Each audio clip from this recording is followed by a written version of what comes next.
കൂടുതൽ വാർത്തകളും വീഡിയോകളും കാണാൻ ഈ ചാനൽ സബ്സ്ക്രൈബ് ചെയ്യുക. കൂടെ ബെൽ ബട്ടൺ അമർത്തുക. Please subscribe our channel.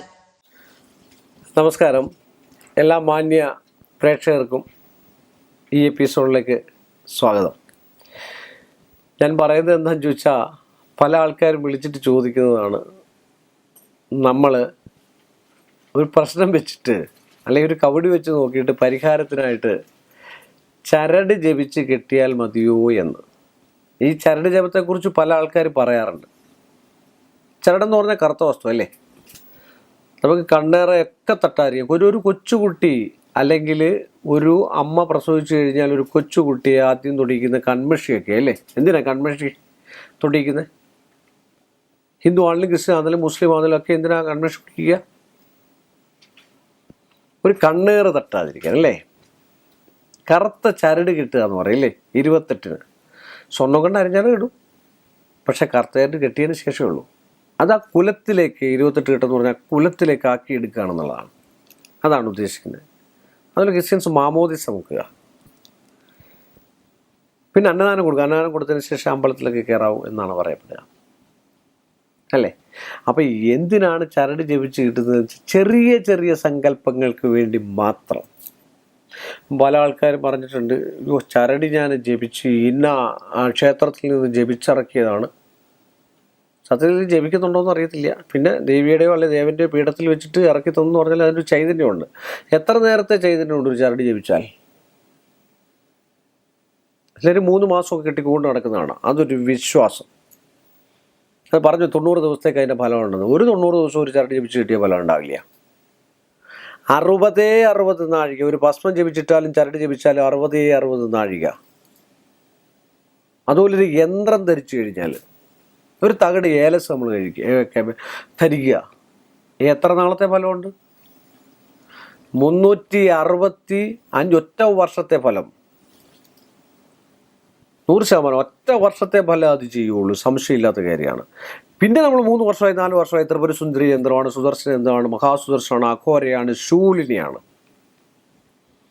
ഇടയ്ക്ക് ഒരാൾ ചോദിച്ചു, ശൂലിനി യന്ത്രം എന്താണ്? ശൂലിനി അത്യുഗ്ര സാധനമാണ്. ശൂലിനി യന്ത്രം എന്ന് പറഞ്ഞാൽ ശൂലിനി മന്ത്രവും അത്യുഗ്രനാണ്.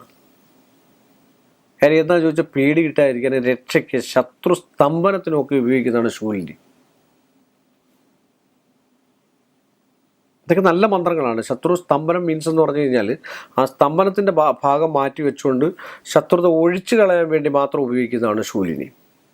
ഓജ്വല, അതിനൊരു മന്ത്രമുണ്ട്, പ്രജ്വല എന്നൊക്കെ പറഞ്ഞത്. പൂർണ്ണമായിട്ട് ഞാൻ നേരത്തെ പറഞ്ഞു, മന്ത്രങ്ങളൊന്നും പൂർണ്ണമായിട്ട് എനിക്ക്, ഞാൻ പറയുന്ന മന്ത്രങ്ങളിൽ എല്ലാ മന്ത്രങ്ങളും ഒക്കെ പൂർണ്ണമായിട്ട് എനിക്ക് പറഞ്ഞു തരാനോ എടുക്കാനോ ഒന്നും പറ്റത്തില്ല. ഞാൻ ഗുരുമുഖത്ത് ചെവിത്തഴമ്പൊഴി പഠിച്ചിട്ടുള്ള കാര്യമായതുകൊണ്ട് അനുവാദമില്ലാതെ എനിക്കൊന്നും ചെയ്യാൻ പറ്റില്ല. അങ്ങനെയുള്ള കാര്യങ്ങളിൽ മാത്രമേ ഉള്ളൂ ഞാൻ പറയാത്തതും എടുക്കാത്തതും. അതുകൊണ്ട് ഒരു ചരട് ജപിച്ചു കഴിഞ്ഞാൽ എല്ലാ പ്രശ്നങ്ങൾക്കും പരിഹാരമാകുന്ന ഒരു മിഥ്യാബോധം എല്ലാവർക്കും ഉണ്ട്.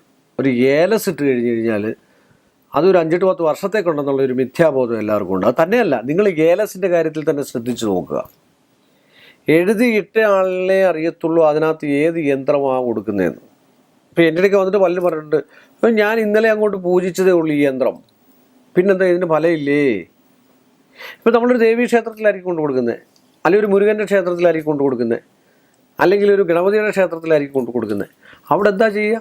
ഗണപതിക്ക് അവിടെ പൂജ നടന്നുകൊണ്ടിരിക്കുക, ഗണപതിക്ക് അവിടെ പൂജ നടത്തുള്ളൂ. നമ്മൾ യന്ത്രം കൊടുത്തു കഴിഞ്ഞാൽ ആ യന്ത്രം എന്താണെന്ന് പോലും ചോദിക്കത്തില്ല. സുദർശനമാണോ അഘോരയാണോ ഏത് സാധനമാണെന്ന് ചോദിക്കത്തില്ല. ആ പീഠത്തിലോട്ട് വെച്ചിട്ട് ഇച്ചിരി വെള്ളം തെളിച്ച് ശുദ്ധി വരുത്തി ആ ഗണപതിക്കുള്ള മന്ത്രം ജപിച്ചിട്ട് തരും. അതിന് ഫലം ഉണ്ടാവും. പിന്നെ ഒരു ചൈതന്യാവസ്ഥ, ഒരു ശുദ്ധി ഉണ്ടാവും, അത്രേ ഉള്ളൂ. നമ്മളൊരു പുണ്യാക്കം തളിക്കുന്ന പോലുള്ളൊരു അവസ്ഥ ഉണ്ടാവും എന്ന് മാത്രമേ ഉള്ളൂ. എന്നും ഉണ്ടാകത്തില്ല. കാര്യം ഇതിനകത്ത് യന്ത്രത്തിന് എന്തെങ്കിലും കുഴപ്പമോ പിന്നെ പൊട്ടലോ അല്ലെങ്കിൽ ചീറ്റലോ അല്ലെങ്കിൽ ദ്രവിച്ചു പോയിട്ടുണ്ടെങ്കിൽ അതും ഫലമല്ല. യന്ത്രം പൊട്ടാൻ പാടില്ല, യന്ത്രം ദ്രവിക്കാൻ പാടില്ല.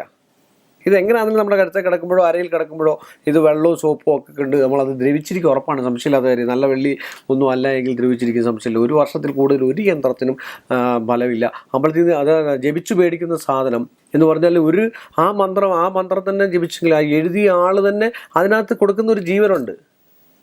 ആർക്കും സുദർശനം എഴുതാം, നിങ്ങൾക്കും എഴുതാം, ശൂലിനി, അഘോരം ഒക്കെ എഴുതാം, അഷ്ടതലം ഇട്ട് സുദർശനം എഴുതാം, അശ്വാരൂഢം എഴുതാം, 12 കോളത്തിലായിട്ട് ആക്രിഗ്രോ ഏകീക പരമ അതെഴുതാം. 12 ദ്വാദശ ദളത്തിൽ എഴുതാം. അതിൻ്റെ യന്ത്രഗായത്രി, മന്ത്രഗായത്രി, പ്രാണപ്രതിഷ്ഠ, ഷടകം ഇതെല്ലാം നമുക്ക് ചെയ്യാം, നിങ്ങൾക്കെല്ലാം ചെയ്യാം. പക്ഷേ ആ യന്ത്രത്തിന് ശക്തി ഉണ്ടാക്കുന്നത് നമ്മൾ പറയുന്ന പോലെ MBBS പഠിക്കാം. MBBS പഠിച്ചതും MD പഠിച്ചതും അതുപോലുള്ള ഡിഗ്രിയുള്ള ആൾക്കാരുണ്ട്. ചിലപ്പോൾ MBBS പഠിച്ച ഡോക്ടർക്ക് ഭയങ്കര കൈപ്പുണ്യമായിരിക്കും അല്ലേ. അവിടെ ചെന്ന് ചുമ്മാ കണ്ടാൽ മതി ആളുടെ അസുഖം മാറി എന്ന് പറഞ്ഞ പോലെ. ചില ആൾക്കാർക്ക് അതിന് ജീവൻ കൊടുക്കുന്ന സാധനമുണ്ട്, ജീവനായിട്ട് ഉദ്ദേശിച്ച് കൊടുക്കുന്നുണ്ട്. ആ തകടി അത് എഴുതിയ ആളിന് മാത്രമേ അറിയത്തുള്ളൂ എന്താണ് അതിനകത്ത് ജീവനെന്ന്. ആ ജീവൻ വെച്ചിട്ട് വേണം അതിനെ പൂജിച്ചെടുക്കാനും ചെയ്യേണ്ടത്. എന്തെങ്കിൽ മാത്രമേ ആ യന്ത്രത്തിന് ശക്തി ഉണ്ടാകത്തുള്ളൂ. വെറുതെ ഒരു പീഠത്തെ വെച്ചിട്ട് ഇറക്കി കഴിഞ്ഞ് കഴിഞ്ഞാൽ ഒരു ശക്തി ഉണ്ടാകത്തില്ല. ശുദ്ധമാവുമെന്ന് മാത്രമേ ഉള്ളൂ. ശുദ്ധ മണ്ടത്തരാണ്. എന്താണെന്ന് അറിയാതാണ് ജപിക്കുന്നത്. ഇപ്പം എൻ്റെ പേര് കലേഷ് കുമാർ എന്നാണ്.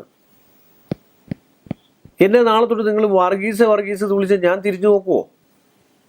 പക്ഷെ തിരിഞ്ഞ് നോക്കിപ്പോവും. അങ്ങനെയൊക്കെയാണ് സാത്വിക സ്വഭാവമുള്ളത്, അല്ലാത്ത സ്വഭാവമല്ല. കുറേ നാളിങ്ങനെ വർഗീസ് എന്ന് വിളിച്ചുകൊണ്ട് തന്നെ ഇരുന്ന് കഴിഞ്ഞാൽ ചിലപ്പോൾ ഞാൻ തിരിഞ്ഞു പോകും. പക്ഷേ കലേഷ് കുമാർ എന്ന് വിളിച്ചാലേ പെട്ടെന്ന് എനിക്ക് തിരിഞ്ഞു നോക്കാൻ പറ്റുള്ളൂ.